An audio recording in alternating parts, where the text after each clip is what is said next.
संभाग के सबसे बड़े सिम्स हॉस्पिटल के मेडिकल एचओडी डॉक्टर पंकज टेम्बुनिकर के ऊपर उनकी ही पीजी की छात्रा ने सॉफ्ट टच और प्रताड़ित करने का गंभीर आरोप लगाया है। वहीं डॉक्टर पंकज ने पीजी छात्रा के द्वारा मरीजों के परिजनों से वसूली पर फटकार लगाने के कारण यह गंभीर आरोप लगाना बताया है।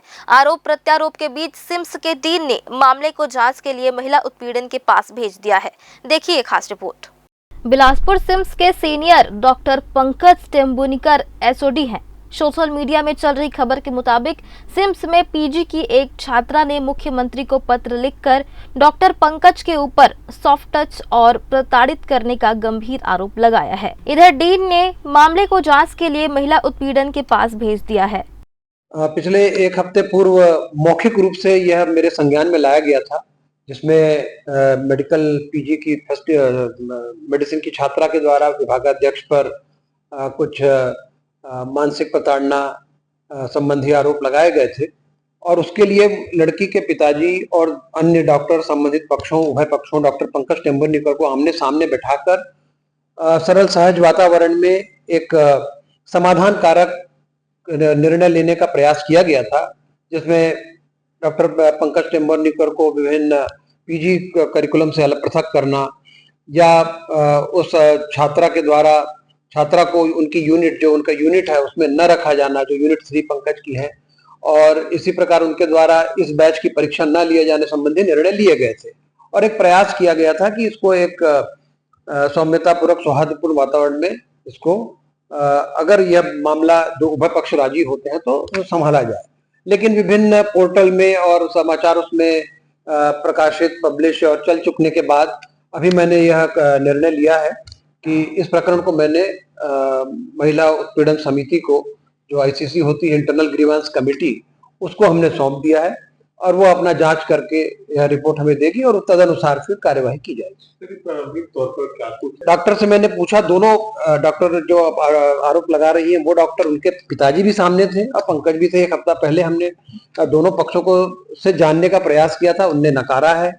एक तरफ आरोप प्रत्यारोप है जैसा आमतौर पे होता है, और तो ऐसे में तो जब तक कोई कमेटी ही उसका निपटारा न करे, क्योंकि चीज अप्रिय है, शैक्षणिक घटना संस्थान में ऐसी चीजें चिंताकारक होती हैं, इसलिए मैंने निष्पक्षता पारदर्शिता बनाने की दृष्टि से इसे महिला उत्पीड़न जांच समिति को सौंप दिया। नहीं, उनने मांग की है, क्योंकि उनके रिलेटिव यहाँ पढ़ते हैं।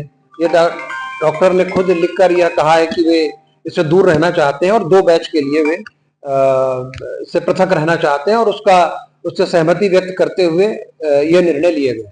वहीं डॉक्टर टेम्बुनिकर ने भी सीएम, स्वास्थ्य मंत्री और डीएमई को पत्र लिखकर शिकायत की है। मीडिया के सामने डॉक्टर टेम्बुनिकर ने बताया कि उस छात्रा के खिलाफ कई मरीजों ने पैसे उगाही करने का आरोप लगाया है। 2 से 3 मामलों में उन्होंने छात्रा को फटकार लगाई। इसके बाद एक एड्स पीड़ित ने लिखित शिकायत की।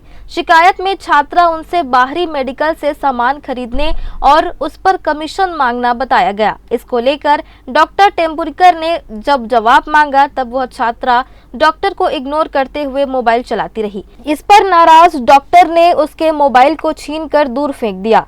डॉक्टर के मुताबिक इससे नाराज छात्रा ने कोतवाली थाना में डॉक्टर की शिकायत की है। इसके अलावा डॉक्टर को जातिगत गाली गलौज की, जिसकी शिकायत डॉक्टर ने भी अजाक थाना में की है। डॉक्टर का कहना है कि उनके बैच में करीब 21 छात्रा हैं, जिसमें से सिर्फ एक यही छात्रा को मुझसे परेशानी है कि मैं मरीजों के प्रति वफादारी से काम नहीं करने पर फटकार लगाता हूं। छात्रा द्वारा लगाए गए आरोप के बाद डीन के समक्ष डॉक्टर टेम्बुनिकर और छात्रा के परिजनों के बीच आरोप प्रत्यारोप का दौर भी चला। इसके बाद डॉक्टर ने डीन से खुद को परीक्षा नियंत्रक के दायित्व से अलग कर दिया, ताकि परीक्षा के परिणाम पर उन पर आरोप न लगे। बेसिकली जो शिकायत हुई थी वो अपर्णा पांडे नाम की एक लड़की है मेरे यहाँ, जो सेकेंड ईयर पीजी है। कई दिनों से वो कुछ चीज़ों में लिप्त थी, जैसे बहुत सारे गरीब मरीज आते हैं, उनको 2200 रुपये का कोई इंजेक्शन मंगवाती थी, शायद उसमें 900 रुपये का कमीशन रहता था उसका। तो मैं 3-4 बार इस चीज़ को पकड़ा और लेकिन पे स्टूडेंट है करके मैंने टोका कि इस तरह की हरकत नहीं करना है। हम लोग सरकारी संस्थान है, आयुष्मान कार्ड है, सब कुछ है, एलपी है, तो किसी भी हालत में बाहर से दवाई नहीं मंगवाना है।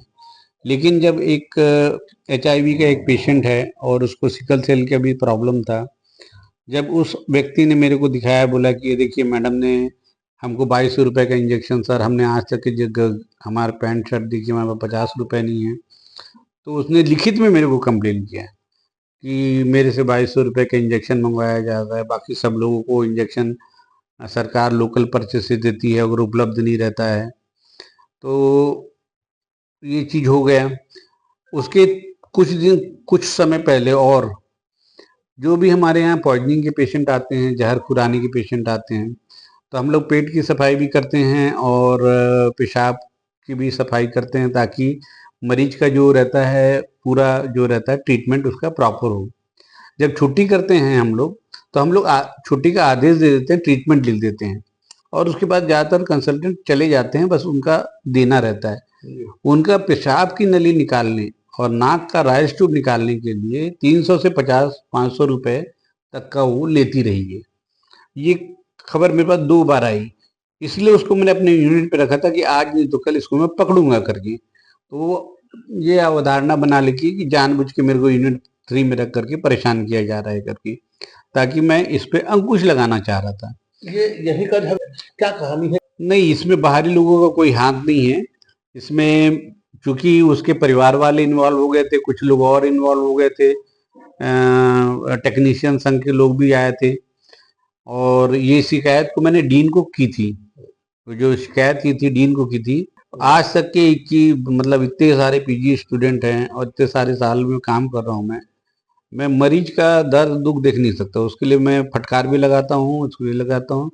तो उन्होंने सीधा कोई बिना कोई सबूत के, कोई कुछ के मेरे पे सीधा शारीरिक रूप से क्या प्रताड़ना और मानसिक प्रताड़ना का अपना भर करके उन्होंने रायपुर में जा करके, यहाँ पे जा करके नहीं, रायपुर में जा करके किसी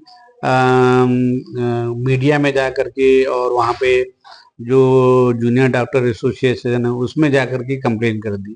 बहरहाल आरोप प्रत्यारोप के बीच मामला महिला उत्पीड़न विभाग, मुख्यमंत्री, स्वास्थ्य मंत्री, DME और थाने तक पहुंच चुका है। अब देखना यह होगा कि किसके आरोप में कितनी सच्चाई है। ग्रे न्यूज़ के लिए आलोक अग्रवाल की रिपोर्ट।